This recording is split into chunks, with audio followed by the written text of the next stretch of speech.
और स्त्री प्रकट कर दो। तो महाराज पुरुष और स्त्री कितने कितने बनाना है? तो भगवान शंकर ने एक सहज भाषा में कह दिया कि आधे पुरुष बना दो, आधे स्त्री बना दो। अब आप क्या बोलोगे?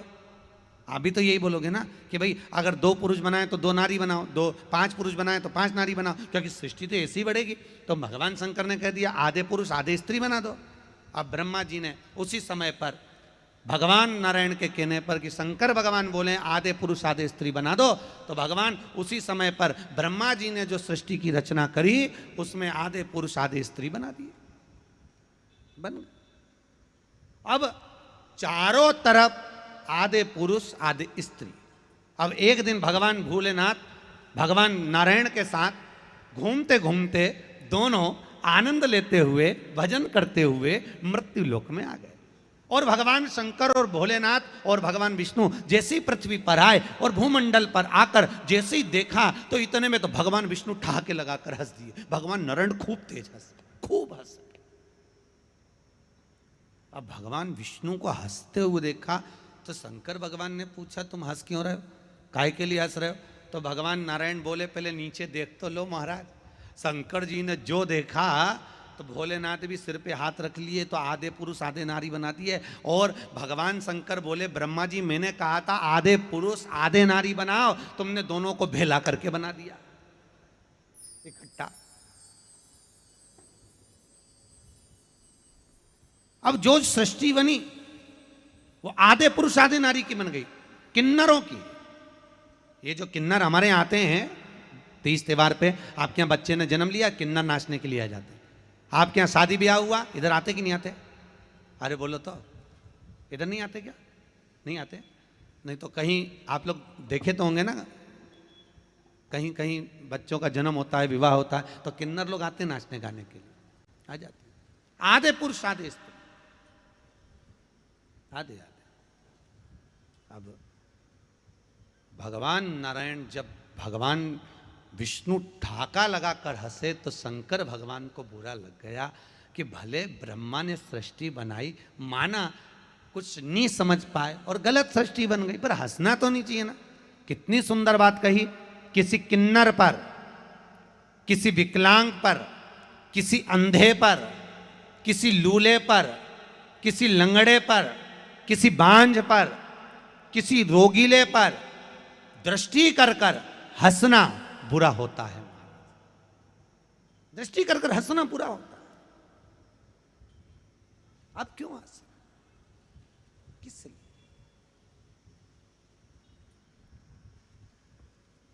खूब हंसे, खूब हंसे और खूब हंसे। जब इतने हंसे तब भगवान विष्णु को देखकर भगवान शंकर ने उसी समय पर भोलेनाथ बोले कि ये श्रेष्ठ नहीं है, तुमने ये गलत करा, जो तुम ये देखकर हंस रहे हो ये श्रेष्ठ नहीं है। अगर तुम हंस रहे हो तो ये श्रेष्ठता नहीं है तुम्हारी। तुम ईश्वर हो, तुम नारायण हो, और नारायण होकर तुम ऐसा कर्म करोगे तो दुनिया पर क्या फर्क पड़ेगा? ये श्रेष्ठ नहीं है। शंकर भगवान को क्रोध आ गया। भले नारायण उनके इष्ट हैं और नारायण के इष्ट शिव हैं, पर क्रोध आ गया। क्रोध आया और क्रोध आकर भगवान शंकर ने भगवान विष्णु से कहा नारायण तुम ब्रह्मा की बनाई हुई इन किन्नरों की सृष्टि पर हंसे हो, मैं तुम्हें श्राप देता हूं, पृथ्वी पर जाकर तुमको भी एक बार किन्नर बनना पड़ेगा। तुमको भी एक बार पृथ्वी पर जाकर किन्नर बनना पड़ेगा। किसको श्राप किसको दिया शंकर जी ने? जम के बोलिए, भगवान विष्णु। तुम्हें किन्नर बनना पड़ेगा, पृथ्वी पर जाकर तुम्हें किन्नर का रूप धारण करना पड़ेगा। तुम किन्नर बनोगे। भगवान विष्णु ने स्वीकृत किया। शंकर भगवान ने अगर कुछ कहा है तो मैं उसको स्वीकार कर रहा हूं। भगवान शिव ने अगर कुछ कहा है तो मैं उसको धारण कर रहा हूं, मैं मंजूर है। और आप सबने महाभारत सुनी है? अरे बोलो तो जरा, कभी महाभारत की कथा पढ़ी हो, सुनी हो, धारण करी हो तो आपको याद होगा कि द्वापर में जब भगवान कृष्ण का जन्म हुआ और जन्म होने के बाद भगवान द्वारका के राजा बने आनंद में स्थापित हुए। और आप सबको मालूम होगा अर्जुन द्रौपदी को लेकर आया और माता कुंती भोजन बना रही थी। और भोजन बनाते बनाते माता कुंती से अर्जुन ने कहा, मां देखो हम क्या लेकर आए। और माता कुंती ने भोजन बनाते बनाते कह दिया, तुम पांचों बांट लो। अच्छा, इसमें एक सहज वाली बात है। शिव महापुराण में आप लोग बैठे हो तो जरा विचार करना, इसमें माता कुंती की गलती है क्या? गलती है माता कुंती की कि माता कुंती ने अपने बहू को 5 पतियों की पत्नी बना दिया? ये माता कुंती की गलती है? नहीं, ये कुंती की गलती नहीं है, ये द्रौपदी की गलती है। क्यों? क्योंकि ये द्रौपदी पूर्व समय में एक ब्राह्मण की लड़की थी और ब्राह्मण की बेटी होकर इस द्रौपदी ने अपने पिता से सीखा था। पिताजी ने कहा था, बेटा एक बात सुन, कभी भी किसी भी संत से, महात्मा से, गुरुजन से कुछ मांगना नहीं। अगर मांगना तो केवल भक्ति मांगना। क्या मांगना? केवल भक्ति। भक्ति के सिवा कुछ मत मांगना। और भक्ति अगर मिल जाए तो इससे बढ़कर सुख का कोई साधन नहीं होगा। केवल भक्ति मांग, भक्ति से ज्यादा कुछ नहीं। अब द्रौपदी जो ब्राह्मण की कन्या है, उस द्रौपदी के दरवाजे पर ढेर सारे संत आ गए, साधु आ गए। बहुत सारे संत साधु आकर विराजमान हो गए महाराज। जब साधु संत आकर विराजमान हुए, बहुत सारे साधु, और ढेर सारे जब साधु संत आए, उस ब्राह्मण कन्या ने खूब सेवा करी, खूब सेवा करी। ब्राह्मण कन्या ने जब सेवा करी, संत जाने लगे। संतों ने कहा, बेटा तुम्हें कुछ मांगना हो तो मांग लीजिए, कुछ चाहिए हो तो बोलिए। उस कन्या ने कहा, महाराज जी इस जन्म में तो मैं विवाह नहीं करूंगी, पर अगले जन्म में जब मैं विवाह करूं तो मुझे सुंदर पति मिले, विद्वान पति मिले, धैर्यवान पति मिले, ज्ञानवान पति मिले, अति वीर पति मिले। कितनी बार बोल दी? जम के बोलो जरा, 5 बार। तो भगवान संतों ने भी कह दिया, तथास्तु, तू जितनी बार बोली है उतने ही तेरे को पति मिले, जा। इसलिए माताओं सावधान हो जाओ। कमला माता के मंदिर में जाकर कभी मत कहना कि भगवान छोरा दे दे, छोरा दे दे। 2 बार बोली तो जुड़ मां।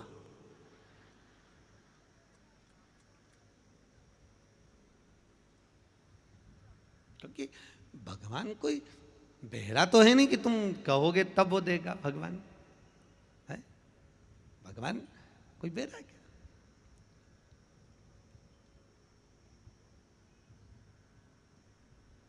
अच्छा, दुनिया के लोगों में बस यही तो एक समझ की कमी है। जब मंदिर जाते हैं तब भगवान से कुछ ना कुछ मांगते हैं। अरे मंदिर गए हो ना, तो मांगने की जरूरत क्या है? बस खड़े रहो, जाकर सम्मुख में लगे रहो, प्रणाम करो, दंडवत करो, साष्टांग करो, नमन करो, दर्शन करो, चल दो।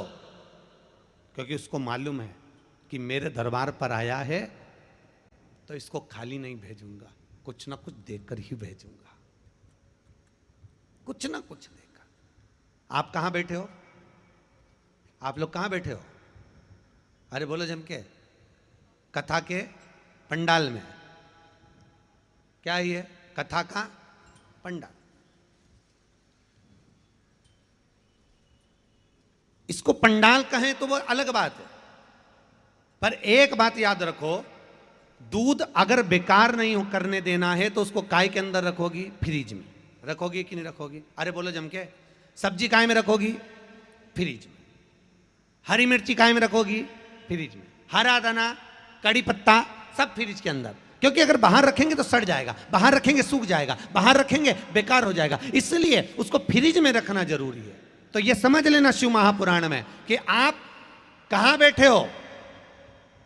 फ्रिज के अंदर।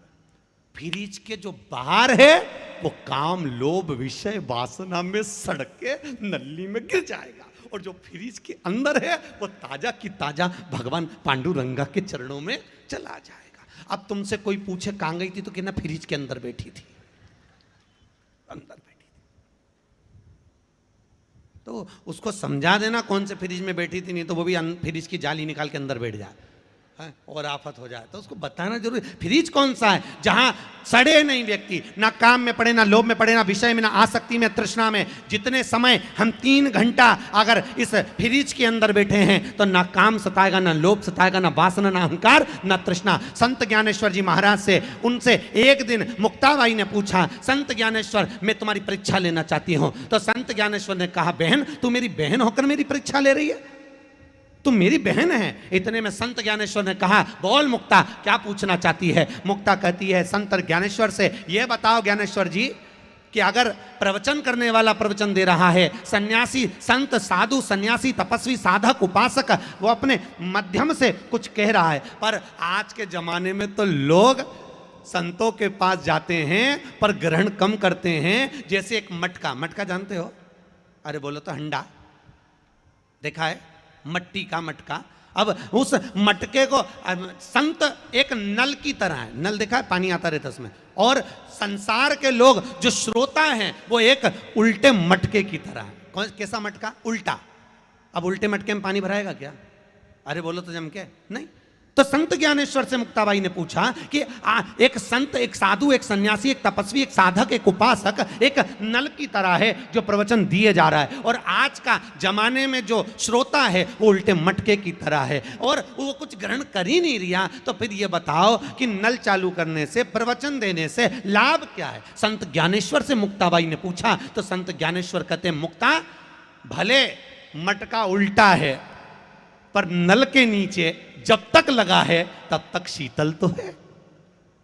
भले मटका उल्टा है, उसमें कुछ नहीं जा रहा, पर नल के नीचे जब तक लगा है तब तक वो शीतल है। उसी तरह मुक्ता से संत ज्ञानेश्वर ने जब ये बात कही तो मुक्ताबाई मौन होकर बैठ गई। संत ज्ञानेश्वर के हाथ जोड़ लिए मुक्ता ने। सही में संत तो ऐसा ही होता है जो अपने ज्ञान से दुनिया को शीतल करता रहता है। तो याद रखना, अब तुम घर जाओ और लोग तुमसे पूछे तो कहाँ बैठी थी, तो कह देना फ्रिज के अंदर बैठी थी, जहां में सड़ नहीं सकती, जहां में गल नहीं सकती, ना काम, ना लोभ, ना विषय, ना वासना, ना अहंकार, ना तृष्णा। वहां सड़ने का काम ही नहीं है। वहां तो मैं नूतन बनी हुई हूं, निर्मल बनी हुई, नूतन,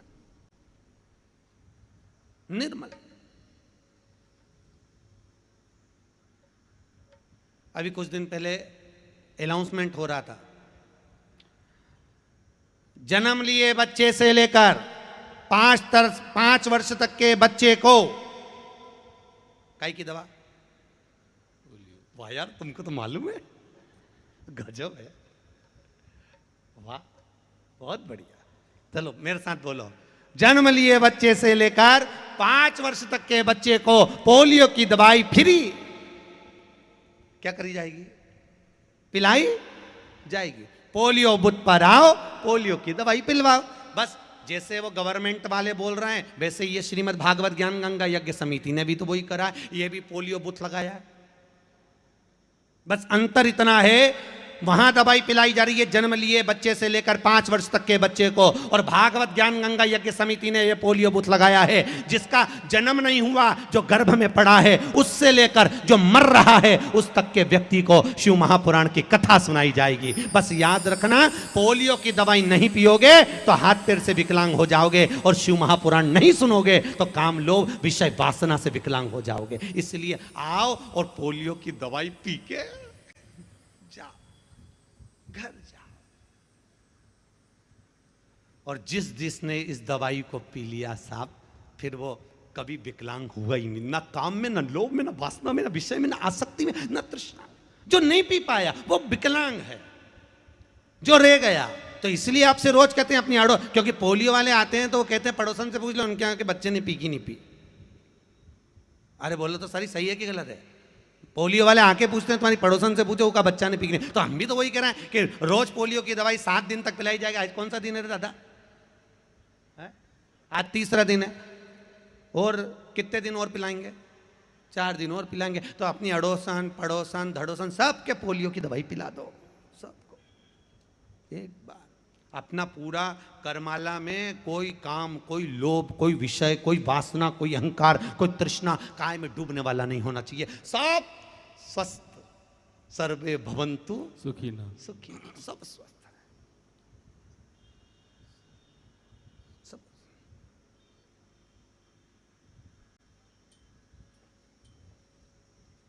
महाराज शायद इसलिए कहते हैं कि बिन पिए नशा हो जाता है, जो भोले भोले गाता है। शंकर का नशा एक ऐसा नशा है जो एक बार समाहित हो गया तो जीवन के सुख को आनंदित कर देता है महाराज, जीवन के सुख को आनंदमय बना देता है महाराज, आनंदमय। अब आपने कथा सुनी, द्रौपदी आई, गलती इसमें कुंती की नहीं है, गलती किसकी है? जम के बोलो जरा, द्रौपदी। ये गलती है, गलती किसी में नहीं, गलती आप में है। सास बहू को बुरा बताती है, बहू सास को बुरा बताती है, सास बहू की गलती गिनाती है, बहू सास की गलती गिनाती है। गलती किसमें? अपने में, खुद में। बुरा जो देखन में चली, बुरा न मिलिया कोई, फिर बुरा कौन? धापो की बाई, वो बुरी। बुरा कौन? अपन स्वयं। हम शिव महापुराण की कथा कहती है, अगर आपकी सास आपको गाली दे रही है, आप शब्द कह रही है, ताना दे रही है, उसको देन दो। तुम काय को फालतू की प्रपंच में पड़ती हो, तुम जवाब मत दो, बस पलट कर जवाब नहीं देना। वो गाली दे, देन दो, वो आड़ा टेढ़ा बोले, बोलने दो। वो गाली दे, तुम आरती गाओ ना, इतनी सुंदर सुंदर अपने हिंदू धर्म में आरती लिखी, वो गाली दे, तुम सुबह सुबह जब जब वो गाली दे तुम आरती गाओ, तेरा तुझको अर्पण क्या लागे। थोड़ा रिटर्न बढ़ाओ, रिटर्न बढ़ाइए। क्या लागे मेरा, वो गाली दे तुम आरती गाओ, और ज्यादा गाली दे तो तुम भजन गाओ। अम्बे तू है जगदम्बे काली, जय हो करमाला वाली, हम सब उतारे तेरी, तेरे घर के भक्त जनों पे, बहू बेटा पे भीड़ पड़ गई भारी।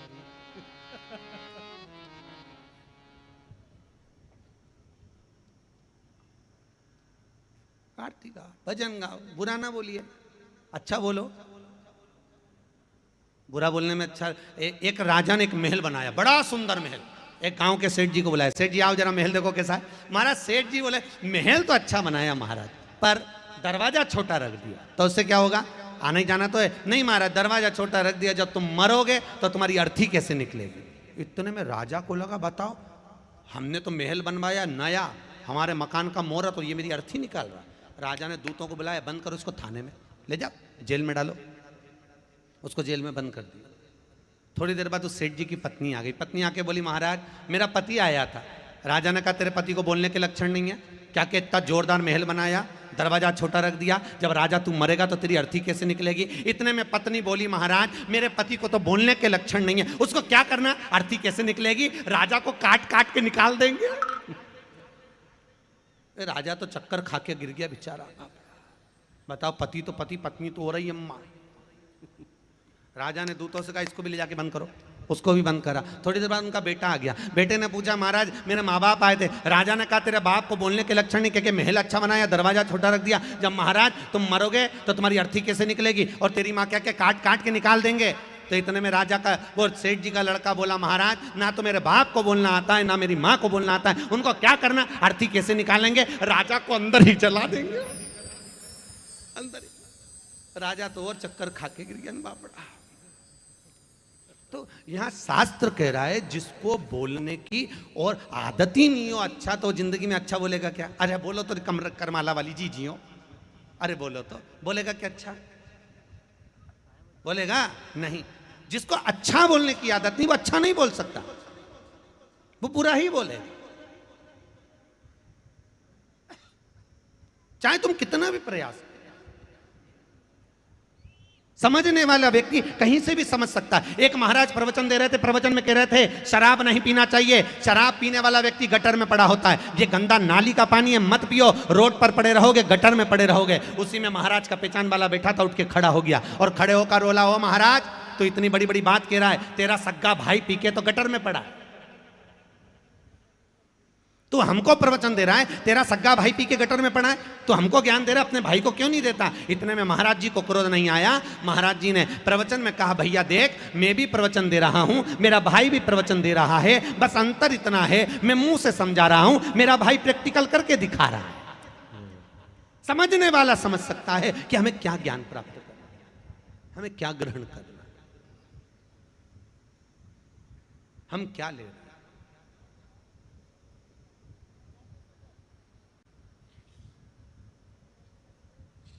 भागवत ज्ञान गंगा यज्ञ समिति